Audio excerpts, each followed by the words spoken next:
We're talking about CrossfireX. Is it even worth the 7.5 gig or so download? Let's talk about it.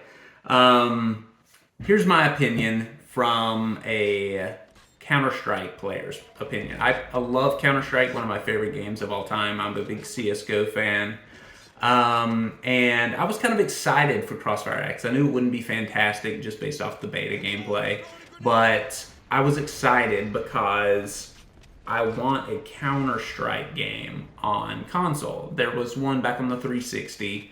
Wasn't great. I didn't even mess with that really, but I wanted one on these new consoles. I thought it'd be cool to bring that experience over to the console players. Here's the deal. If you're going into this game as a traditional Call of Duty player, a Battlefield player, and you're expecting polish, it is not here. Let me tell you what is here. So you have a very, very tactical game. And if you focus in one specific area, so there's a big caveat with this game, and that is that you should basically ignore every single mode in the game except for classic search and destroy.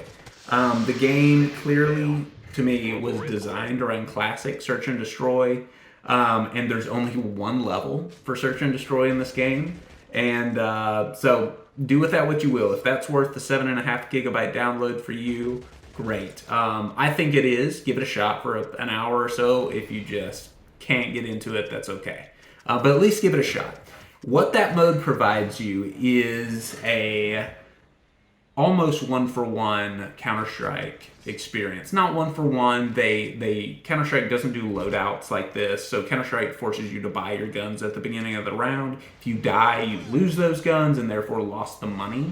You make money by killing players, so it kind of snowballs in a way in Counter-Strike where you kill someone, you get money, you keep your gun, you have more money to put into other gear.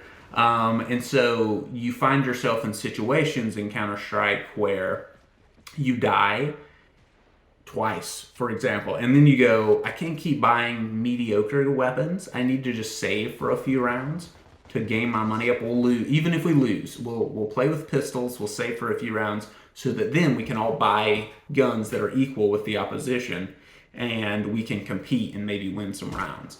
This gets rid of that strategy in a sense because you build your loadout before the game even starts and you can use that weapon set throughout the whole game, which I don't love.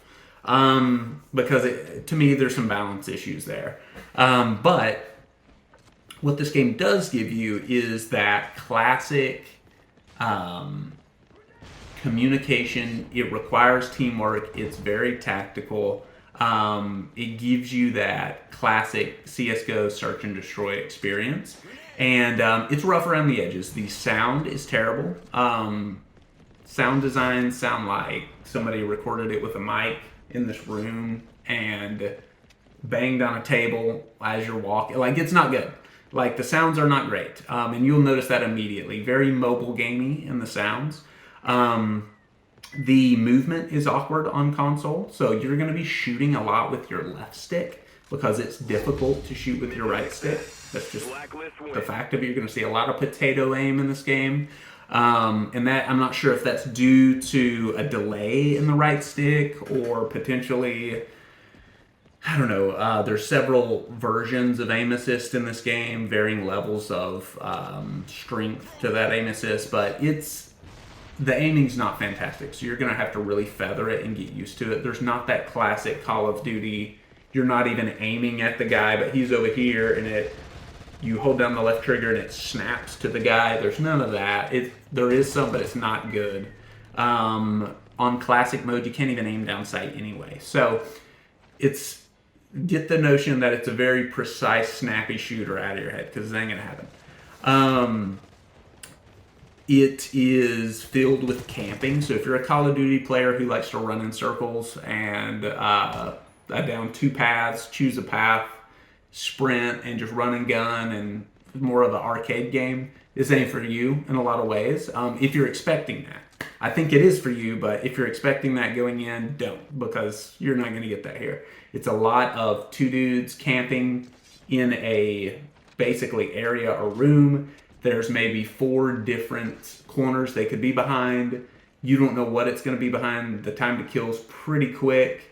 So it's a lot of you run through a doorway, get mowed down immediately unless you flash the room, unless you smoke off certain areas, focus on other areas. It's very tactical like that. So don't run down the middle with your weapon, expect to get a kill. It's not going to happen. There's also a bloom in this game that is very uncommon in most games. Counter-Strike kind of has its own bloom system, where if you're strafing, your shot gets much worse, and actually you can have your pointer pointed at something dead on, and the bullet will not hit that thing. It will shoot off in a pattern. So it's a different kind of you have to learn a different pattern to play these kind of games with your shot spread.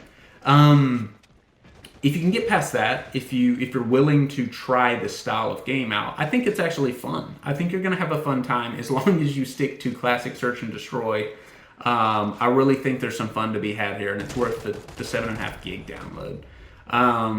What's not fun is most of the other modes. So there's a Spectre mode where it's like invisible players with knives versus regular players with guns. You would think that's fun. It's not.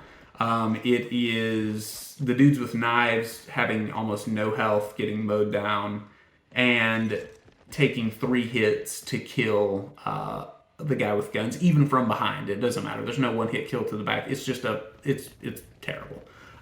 There's also another mode. It's basically hide and seek or zombies, where a few players are demons. Once they hit one of the players with weapons, they become a demon as well until they populate and kill until one person's left. That person wins if he can survive and outlast the time. The problem is the level's got some hiding spots, but after you've played about 8 times, you've found them all, so everybody kind of knows where they're at, and there's only one level. So that's the other massive problem with this game, is that there are very few levels. So each game type has 1 level, which is why. So if you play the classic mode, Search and Destroy, you've got 1 level to play on. I think it's called Black Widow. It's borderline a ripoff of Dust 2 and Counter-Strike, so expect that going in. But yeah, just I think there's fun to be had on that mode. The other modes, don't waste your time. There's a team deathmatch mode. It's on a small hallway kind of area. It's like a shipment map. It's not great. It's sort of a waste of your time, in my opinion. So if you want to level up guns, sure. But anyway, that's my opinion of Counter-Strike. Give it a shot. Don't expect it to be Call of Duty gameplay. Expect it to be tactical gameplay, and you may actually have some fun with this. One, it looks better than Counter-Strike. I will say that. The visuals are better than a Counter-Strike game. Counter-Strike came out a long time ago, but they're better. You've got a lot of the same features you have in Counter-Strike. Some of the guns sound almost identical, so maybe there's copyright issues here. I don't know.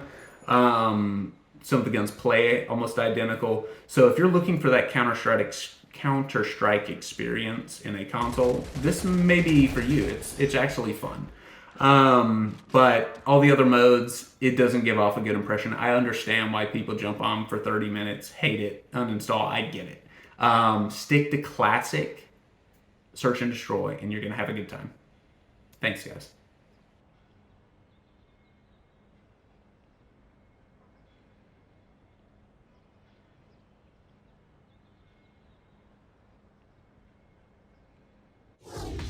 Mission success. Global risk win.